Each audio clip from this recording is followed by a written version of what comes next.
जिंदा रहेंगे तो पुकार पुकार कर कहेंगे कि मैं मोहम्मद मुस्तफा सल्लल्लाहु अलैहि वसल्लम का उम्मती हूँ। आई लव मोहम्मद के पोस्टर पे 25 लोगों पे एफआईआर करवा के ये अनुभक्त सोच रहे थे कि हम बहुत काबिल है। लोगों का सम्मान नहीं कर रही है, महिला को आगे करके लाठी चलवा रही है। मांग ही नहीं है। ये तो बेवकूफों का राज बन गया है। सुशासन नहीं कुशासन है। ज्ञानेश कुमार जी हिंदुस्तान के चीफ इलेक्शन कमिश्नर वोट चोरों की रक्षा करते हैं। वेलकम दोस्तों, स्वागत है आपका हमारे चैनल पे। दोस्तों आज आपके लिए वायरल ट्रेंडिंग अपडेट्स लेके आया हूं। साथ ही साथ अनबख्त और गोदी मीडिया को एक्सपोज करेंगे। देश दुनिया के बारे में क्या चल रहा है आपको इससे रूबरू करेंगे। सबसे पहले अपडेट आपके सामने रखेंगे। आई लव मोहम्मद पर हुआ एफआईआर तो फिर पूरा जमाना बोला आई लव मोहम्मद साहब। ये जो बहन है ये एक सनातनी है, हिंदू धर्म से फॉलो करती है और इन्होंने क्या कहा है मोहम्मद साहब के बारे में आपके सामने रखेंगे। दोस्तों साथ ही साथ शेयर करेंगे आई लव मोहम्मद साहब के बारे में असदुद्दीन ओवैसी साहब का भी बयान आया वो शो करेंगे। दोस्तों साथ ही साथ शो करेंगे आपको मोदी नीतीश के खिलाफ उतरे पूर्व सैनिक, बोले इस सरकार में नहीं हो रहा कोई सम्मान। अब तो भाई सैनिक भाई साहब भी जो है वो रास्ते पे उतर आए, काफी सारे सैनिक उतरे हैं रास्ते में और वो मांग कर रहे हैं, उनकी शिकायतें हैं। ये आपको दिखाएंगे, बताएंगे कि आखिर वो क्या कह रहे हैं। दोस्तों साथ ही साथ शेयर करेंगे बीजेपी कार्यालय को पूर्व सैनिकों ने घेरा, मोदी देंगे इस्तीफा। ये बहुत सारे सैनिक रास्ते पे आए, इन्होंने अपनी मांग करी और इनके साथ जो हुआ ये सारी चीजें बयान करेंगे। आप इसको देखिए और भी छोटी बड़ी अपडेट्स आपके सामने हम रखने वाले हैं जो कि काफी वायरल चल रही है।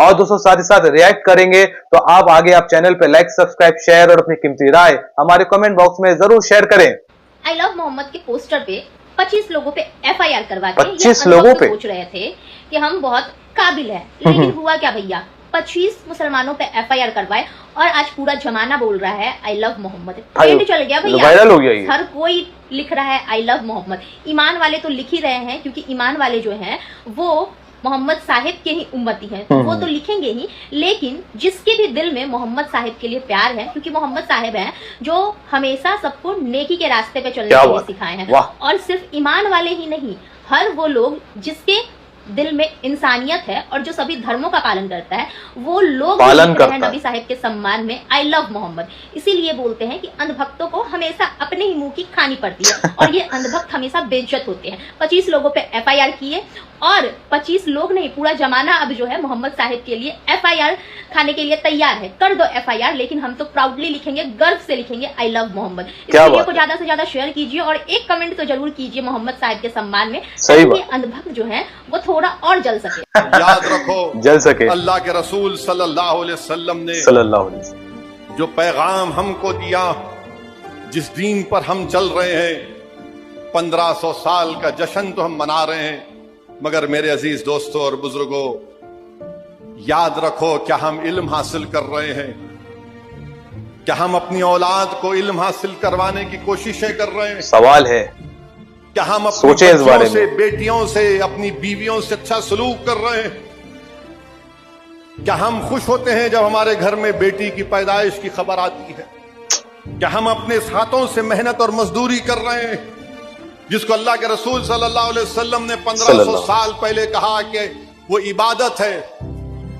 क्या हम रवादारी की बात करते हैं, उस पर अमल करते हैं? सवाल मेरे तो अजीज है। दोस्तों और बुजुर्गों 1500 साल का जश्न जरूर मनाइए, मगर इन तमाम चीजों का ख्याल रखिए। क्या बात, हम पूर्व सैनिकों का सम्मान नहीं कर रही है। अब ये सैनिक हैं, इनकी बातें सुने। दमनकारी सरकार हमारी सम्मान नहीं कर रही है, सम्मान नहीं कर रही। हमारे कंधे पर राइफल रख के फायर करती है। ये सरकार ऑपरेशन सिंदूर की बात करती है, जब सैनिकों की सम्मान की बात आती है सैनिक खुश नहीं है। सरकार लाठी चलवा रही है। ये कोई मांग ही नहीं है। ये तो बेवकूफों का राज बन गया है। सुशासन नहीं कुशासन है। ये इस बॉडी का कोई सम्मान है, कोई इंश्योरेंस नहीं है। आप जाइए, इमरजेंसी कॉल आ गया, जाइए माथा फरवा के मर जाइए। ना सरकार ना प्रशासन कोई पूछने नहीं जाएगा। बाल बच्चा रोड पर मतलब फैमिली को देखने वाले खत्म हो जाएगा, देखने का कोई हिसाब नहीं है, कोई मतलब नहीं। क्या कर रहे हैं? ज्ञानेश इनकी फैमिली को देखने का कोई हिसाब नहीं है, वोट चोरों इसलिए परेशान है ये लोग। और ये मैं आपको अभी दिखाने जा रहा हूं। कर्नाटक में अब अहम खबर है, ये भी सुनिए। 6018 वोटर्स डिलीट हुए। कर्नाटका सीआईडी ने केस चालू किया कि वोटर कौन है। कर्नाटक सीआईडी ने हिंदुस्तान के इलेक्शन कमीशन को 18 चिट्ठियां लिखी हैं। हमें 18 चिट्ठियां, 18 चिट्ठी CID Karnataka, no answer from election commission. फरवरी 23 में इन्वेस्टिगेशन शुरू होती है। मार्च 23 में कर्नाटका सीआईडी चिट्ठी लिखती है ईसीआई को कि हमें सारी डिटेल्स दे दीजिए। अगस्त में इनकम्प्लीट डिटेल्स दी जाती है, जिससे कोई इन्वेस्टिगेशन आगे नहीं बढ़ेगा। आपको अगर सीआईडी एक बार लेटर भेज दे और आप नहीं गए, आप जानते हो क्या होगा। बिल्कुल, इलेक्शन कमीशन को 18 बार लेटर गए हैं, कुछ नहीं हुआ है।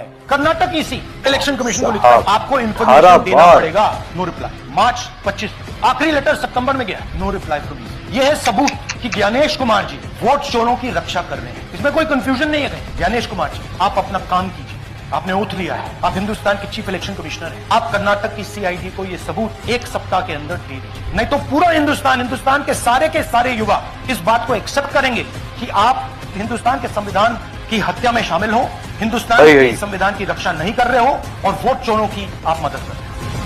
I am someone who loves my country. I love my constitution. I love the democratic process, and I am protecting that process. And so I'm not going to say anything here that is not going to be based on 100% proof that you can determine. Karnataka में अलंग में somebody tried to delete 6,080 votes. वहां की जो BLO थी उसने देखा कि उसके रिश्तेदार को डिलीट कर दिया गया। उन्होंने पता लगाया कि मेरे रिश्तेदार को डिलीट किसने किया। पता लगा कि पड़ोसी ने रिश्तेदार को डिलीट किया। BLO ने जाके पड़ोसी से पूछा मेरे रिश्तेदार को क्यों डिलीट किया। पड़ोसी ने कहा मैंने तो नहीं किया। BLO सस्पिशियस हो गई, उसने प्रोसेस चालू। पता क्या लगा, किसी ने अलंग में वोटर डिलीशन सिस्टमैटिकली ऑर्गेनाइज तरीके से, सेंट्रलाइज तरीके से। हमें ये नहीं मालूम कि अलंग में कितने वोटर डिलीट हुए, क्योंकि इससे बहुत ज्यादा हो सकते हैं। तकरीबन 6,000 पकड़े गए, उस पर इन्वेस्टिगेशन हो गया। क्या पता लगा कि फाइलिंग ऑटोमेटिकली ऑनलाइन हो रही है। मोबाइल नंबर्स कर्नाटक के नहीं यूज हो रहे, मोबाइल नंबर्स दूसरी स्टेट के यूज हो रहे। इनफैक्ट कर्नाटक के नंबर 3 न्यूज, ये गोदाबाई जी हैं, इनके नाम पर 12 वोटर्स डिलीट किए गए। इनको मालूम ही नहीं, ये सारे के सारे नंबर्स हैं, कर्नाटक के नंबर्स नहीं है, ये अलग अलग स्टेट्स के नंबर्स। तो सवाल ये है कि किसके नंबर्स हैं, किसने ऑपरेट किए, जब इन्होंने ऑपरेट किए ये कहां थे, आईपी एड्रेस क्या था, ओटीपी कैसे जनरेट हुआ, कहां गया, ये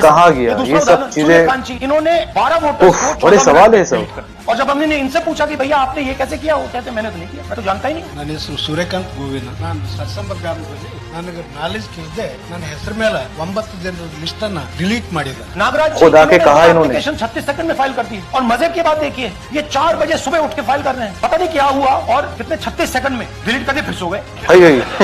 ये क्या, हमारी माइंड में पहले सवाल था कि क्या इलेक्शन कमीशन भी सो रहा है, मगर नहीं, सोया कोई नहीं, जगे हुए हैं, सिस्टमैटिकली मदद हो रही है। ये सेंट्रलाइज तरीके से कॉल सेंटर के प्रयोग करके, सॉफ्टवेयर के प्रयोग करके किए गए। अच्छा, एक इंटरेस्टिंग बात आई है जो मैं आपको बताना चाहता हूं कि इलेक्शन कमीशन के अंदर से हमें मदद मिलनी शुरू हो गई।